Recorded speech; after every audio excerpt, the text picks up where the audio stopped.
क्योंकि उत्तर प्रदेश के विधानसभा के उपचुनाव हुए हैं, उसमें भारतीय जनता पार्टी को 7 सीटें मिली हैं, वहीं समाजवादी पार्टी 2 सीटों पर सिमट कर रह गई है। इसीलिए कहा जा रहा है कि मुख्यमंत्री योगी आदित्यनाथ, उन्होंने जो बातें कही हैं, जनता से जो दावे किए हैं, जो विकास उत्तर प्रदेश में हुआ है, ये उसी पर मुहर है। और जो अपराध मुक्त उत्तर प्रदेश की बात कहते हैं, जनता का भरोसा उस पर बढ़ता जा रहा है, क्योंकि उत्तर प्रदेश अपराध मुक्त हो रहा है। लेकिन कैसे 7 सीटें जीती हैं भारतीय जनता पार्टी ने उत्तर प्रदेश में, इस रिपोर्ट में देखिए।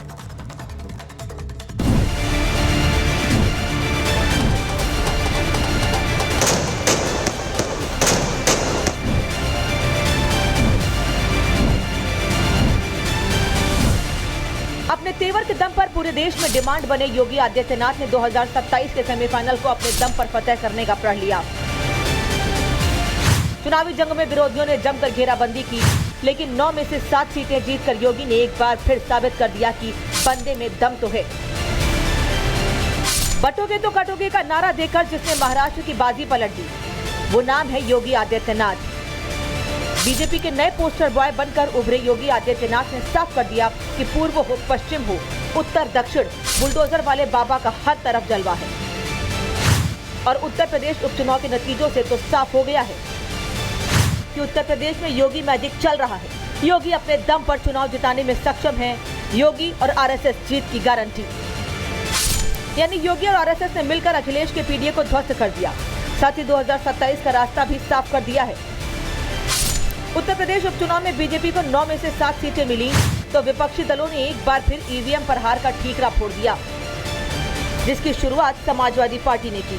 समाजवादी पार्टी के मुखिया अखिलेश यादव उपचुनाव में मिली हार के लिए अब 2 कारण बता रहे हैं। पहला ये कि सपा के वोटरों को वोट डालने से रोका गया, और दूसरा ये कि ईवीएम से छेड़छाड़ की गई।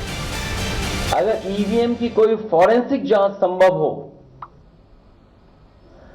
अगर ईवीएम की कोई फॉरेंसिक जांच संभव हो, तो बटन दबाने के पैटर्न से ही पता चल जाएगा कि एक ही उंगली से कितनी बार बटन दबाया गया है। जो लोग बाहर थे उन्हें चिन्हित पहले ही कर लिया और उनके वोट भी इन्होंने डाल दिए।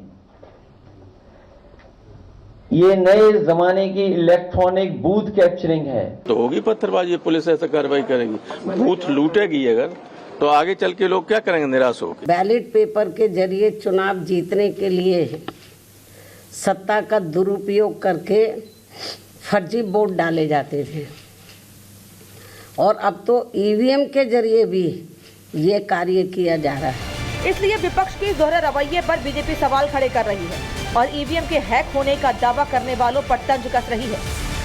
मीठा मीठा, घट घट, तीता तीता, थू थू। जब ये झारखंड में जीत जाए तो बड़ा अच्छा, इनके फेवर में आ जाए तब ईवीएम ठीक है। अरे जनता ने नकार दिया। अब लगता है कि आज रात में श्री अखिलेश यादव जी को नींद तो नहीं आई होगी, करवट बदलते रहे अब गुमराह करने के लिए कि हम शपथ पत्र भरवाएंगे, शिकायत करेंगे। अरे भाई, जो शिकायत करना है तो आप तो चुनाव के दौरान भी करते रहे। आप तो सीसामऊ विधानसभा सीट का उपचुनाव रद्द करने की मांग करते रहे, जरा उसकी भी मांग दोहराओगे। जीतकर सीएम योगी ने दिखा दिया है कि उनका जलवा बरकरार है, और 2027 में जब विधानसभा चुनाव का फाइनल होगा तो वह अपने विरोधियों को चारों खाने चित्त कर देंगे। Bureau report, Republic Bharat. तो एक तरफ उत्तर प्रदेश के विधानसभा उपचुनाव में कई मुद्दे छाए रहे, वहीं दूसरी ओर एक और ऐसी तस्वीर आ रही है पिछले 4 दिनों से जिसने सबका ध्यान खींचा हुआ है। हम बात कर रहे हैं बागेश्वर धाम के बाबा पंडित धीरेन्द्र शास्त्री की, जो हिंदू एकता रैली निकाल रहे हैं, और बड़ी संख्या में जैसे जैसे रैली उनकी आगे बढ़ रही, यात्रा आगे बढ़ रही है, वैसे बड़ी संख्या में सनातनी उनसे जुड़ते जा रहे हैं। इस दौरान कई महत्वपूर्ण बातें उन्होंने कही है, सुनिए क्या कहना है उनका।